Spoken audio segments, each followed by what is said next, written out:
anti-capitalists taking on the system. And they inspired white workers as well. I was working at that time, me and Rick, in a plant out in the suburbs, and the most racist place I'd ever seen. Yet we elected 5 black committeemen out of 7. Why? Because the white workers said we need to learn how to fight from the black workers as well. So what happened? The capitalist class took stock of what was going on in Detroit. And just like imperialism blockades any country that dares stand up, whether it's Libya or Iraq or Cuba, they did the same thing to Detroit. So in Detroit, I view Detroit as having undergone 2 phases of direct war by the capitalist class. The first phase was in the late 70s, when they began the restructuring in auto with all the new technology. They saw this as an opportunity to destroy the power of the black workers. So what happened? In 3 years' time, from 1979 to 1982, Chrysler eliminated 35,000 jobs in the city of Detroit. They kept the suburban plants open, but they shut down Detroit. And they reduced Chrysler was 70% African American, its hourly workforce in 79. By 82, it was only 30%. GM did the same thing in the late 80s. It was a deliberate attempt to destroy the power of the black working class in Detroit, which was the leadership of the struggle on a national level. But you know, Detroit is resilient. And even in the face of this devastating attack, we began restabilizing our communities.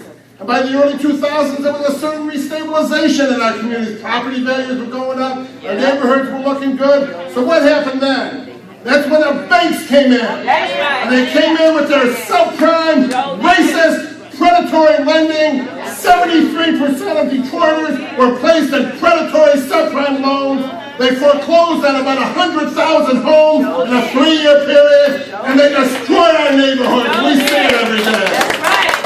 And this was a deliberate policy, make no mistake. They targeted elderly women who had their homes paid off and said, oh, you need a new roof, sign over your home, and put them in an adjustable rate mortgage, a senior on a fixed income with an adjustable rate mortgage. And when we look around Detroit, it makes you cry. When people talk about 230,000 people left Detroit, people didn't leave Detroit, they were driven out by the bank. Destroying our communities. That wasn't enough for them. Obviously, they destroyed the tax base of our city. Our property values went to nothing. So then they went to the city that obviously had a financial crisis, and they imposed predatory loans on the city of Detroit itself. Pension obligation certificates, interest rate swaps, nothing but predatory lending in the city that put the city into the massive debt in which it finds itself today. Make no mistake, I don't want to go into it, we have a lot of literature on these swaps, but they're incredible. We pay every year $50 million to banks like UBS and Bank of America for criminal subprime lenders for doing nothing. We pay them $50 million because we pay them a 6.3% interest rate on loans, on bonds, where the actual interest rate is 0.6%, and I pocket it. And that's what this crisis is about. The emergency manager, when he came in, was an attempt to ensure the racist domination of the banks over our city. If you read the Emergency Manager Act, it gave them the power to break union contracts, to break every contract, but it guaranteed the payment of debt service to the banks. And bankruptcy is no different. Yesterday, the New York Times ran an editorial. The New York Times gets it wrong a lot. But this editorial, they got it right.